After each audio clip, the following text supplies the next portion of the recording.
This is a 2013 Scion FRS. Well, sort of. It's been converted to look more like a GT86, Scion's dead, and it's got a Rocket Bunny wide-body kit. And on top of that, it's got a Vortec supercharger.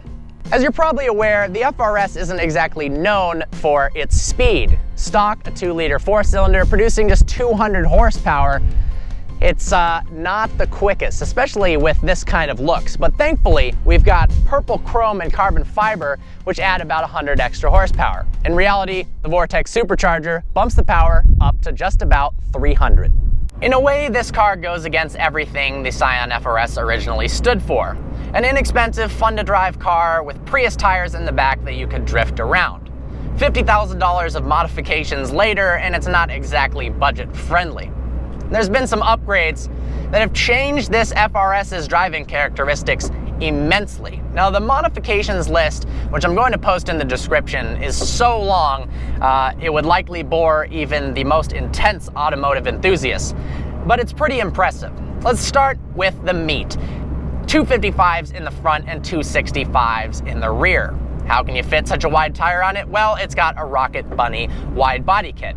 You got Forged Star wheels, and because it's so low, it's actually got airbags to raise the front end up. You can do it really quickly with a button to the left of the steering wheel for getting in and out of driveways. As you can see, the interior is nowhere near stock as well. You've got bucket seats, a 4-point Takata drift harness, quilted custom leather interior, a new steering wheel, which feels really great. It's much thicker than the stock wheel. It's got an aftermarket clutch, which, when you're at a standstill and the car is in neutral, rattles like nobody's business. And the car is really hard to drive without stalling. In fact, I've stalled the car, can't believe I'm admitting this, but about 3 times since I've started this review a few hours ago. The stock FRS was down on power, there's no doubt about that. Thanks to a Vortec supercharger, bumped this thing up to 300 horsepower. Because it doesn't have turbos, there is no lag. It comes alive more in the upper RPM ranges, close to its 7,500 RPM red line. With the short throw shift kit, it is really a blast both in the turns and on the straights.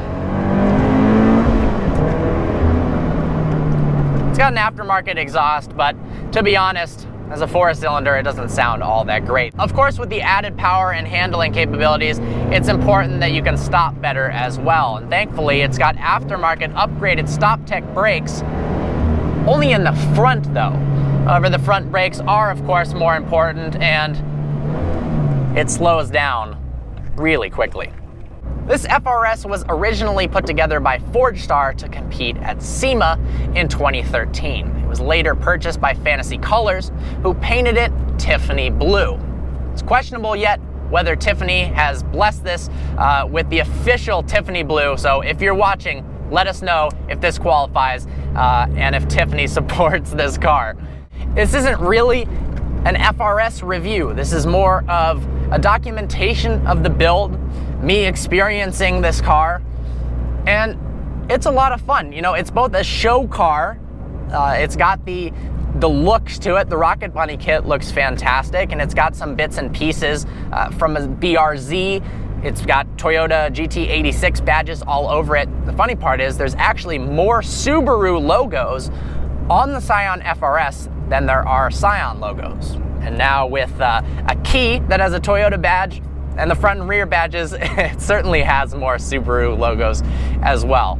This is not a car you typically daily drive, although interestingly enough, the owner of this vehicle actually does. The clutch is finicky, the bucket seats are tight, it's hard to get in and out of the harness, and this rattles all over the road, and you've got to put the airbags up every time you go in and out of a driveway. As a summary, here are some of the things I love and hate about this Tiffany blue Scion FRS. First up, the power bump. It really needed it. Stock 200 horsepower, it's naturally aspirated. It was begging for turbos or a supercharger, and Vortec provided that. Second up, the Rocket Bunny wide body kit looks fantastic. It was already a good looking car, but this is next level. And lastly, the way it handles. With wider tires, it grips a lot better. It's not as easy to drift, nor is it easy to do burnouts. But if you're looking for a car that maybe you can take to autocross events or just slay the back roads, this is pretty fun. Things I don't like about it: aftermarket seatbelts make the seatbelt warning sign come on and chime for 30 seconds at a time, then it goes away for a couple minutes, and then it comes back. It's incredibly annoying. The visibility is terrible out the back. This is not a supercar, so it should have decent visibility. The wing completely cuts it in half, and the roll cage eliminates it entirely. Lastly, it's an absolute cop magnet, and everyone who pulls up next to you wants to race you. It was really fun driving this car. Follow Tiffany.FRS on Instagram. Hope you enjoyed this video. Like always, please browse our channel and subscribe.